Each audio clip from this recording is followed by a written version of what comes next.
नमस्कार दोस्तों, आइए जानते हैं कफदोष क्या है। कफदोष जो कि तमोगुणात्मक है, यानी सृष्टि में जैसे चंद्रमा शीत स्निग्ध गुण का है, वैसे ही कफ हमारे शरीर में शीत यानी ठंडा, स्निग्ध यानी तैलीय, नरम, पतला, धीमा, स्थिर, यह गुणों का है।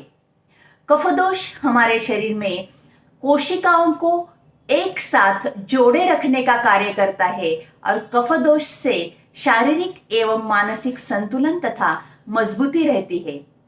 कफदोष हमारे शरीर में आमाशय, उरग प्रदेश, कंठ, नासिका, शीर, रसनेन्द्रिय यानी जिह्वा, रस, संधि, यह कफ के प्रमुख स्थान है। इस तरह के महत्वपूर्ण वीडियोस देखने के लिए हमारा चैनल सब्सक्राइब कीजिए। डॉक्टर अर्चना खारगे, इसका लिंक डिस्क्रिप्शन बॉक्स में दिया हुआ है।